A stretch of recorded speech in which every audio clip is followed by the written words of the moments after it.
If you just started in Arc Raiders and you feel broke, scared, naked, and afraid. No, that's not right. If you just don't know what you're doing, after the 300 hours that I've put in this game, this is the guide that I wish I had.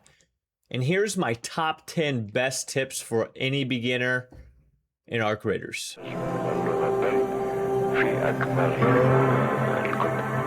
Recyclable items are needed for your workshop upgrades. Yes, they are recyclable, but no, that does not mean that they're useless. In the early game, I was tempted to scrap everything just for quick resources because I had no idea what they were used for. Don't do what I did. Fortunately, now, since the game has been out for a little bit, we have guides on it. And thanks to Pro D, they have made a very in-depth guide, and I'm gonna list it in the description below if you guys would like to download it. If you recycle items too early, you're gonna be going back to the same places later on, trying to get the items that you need to upgrade your benches. What I recommend is when you first start is to focus on Scrappy and your workbenches. Get all of your workbenches crafted, get those to level 3 as quickly as possible, and at the same time work on Scrappy. You can track specific upgrades in your workshop. So if you're in here and you're looking for items to craft a medium shield,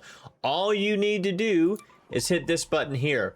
While you're in game, it will pop up with a tiny icon in the top right hand side. The required resources get a little eye icon in the corner. That icon basically means don't sell this, you need it for something. Quest progress is shared. This one was huge, and it's huge for me now as I'm trying to get into Cantina Legend. Every time you load into a match, if you're a duo or a trio, one player can complete an objective, a trial, whatever. If you're trying to track down a quest and there's 3 different parts to it because Apollo hates us, you can do that with them. It's also super helpful whenever you're trying to do your trials because, for example, if there's ever a trial that you need to collect as many plants as possible,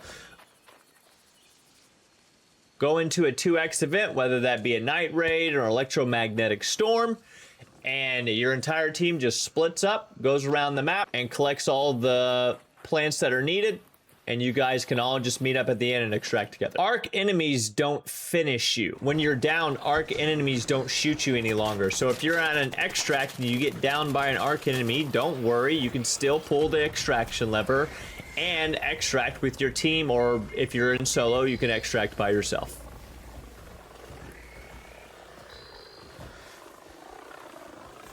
Another super helpful tip that I learned way later than I should have was crafting shields is way better than repairing them. Too often have I gone into my inventory, equipped one of the shields that was 30 Dura, and went ahead and repaired it, and it didn't repair it all the way back to 100.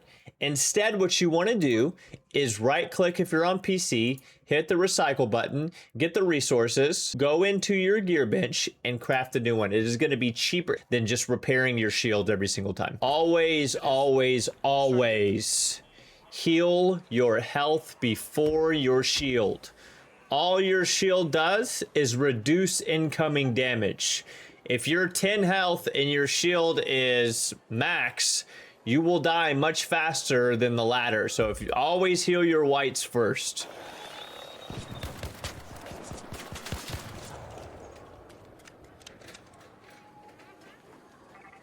If you're new to the game, I think one of the best mechanics that is in the game right now is the free loadout.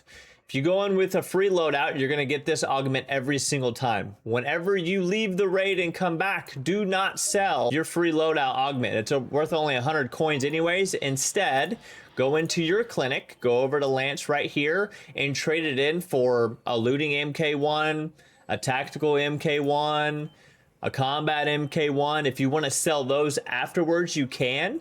Generally what we do, shut up. Generally what we do is we go in with a free loadout. I come back, I sell my, or I trade in my free loadout, and then I sell my green augment.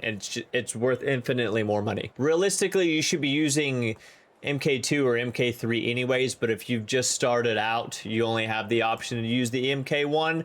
just stock up on them with free loadout. You 100% can stun yourself with the jolt mine. So if you place one down and let's say a spider, I hate those things, decides to run across where your jolt mine is, it will go off and it will stun you. So do not stay super close to it, or do not put your jolt mines in an area that you're gonna get shocked if you're trying to block a door. Make sure you guys are turning your flashlight off. I've seen so many people give away their positions, one, to other raiders with it, but two, some arc enemies can be attracted by your flashlight. So make sure you have that off unless you absolutely need it. Arc power cells can recharge your shield. So if you're in game and you kill a pop or a fireball or a hornet or anything, more often than not, they have an arc power cell in them. Pick those up and put them in your quick use slot. If you don't end up using them at the end of the raid, when you come back to Speranza, you go into your workshop here and you can craft them. I like to have at least 10 or 15 of them in stock, just in case my trio gets on and we need to go do trials or we want to go do a PvP run. If you follow these 10 tips, you will progress 100% faster, waste fewer resources, and survive longer than most new players will in game. Arc Raiders doesn't explain this stuff clearly,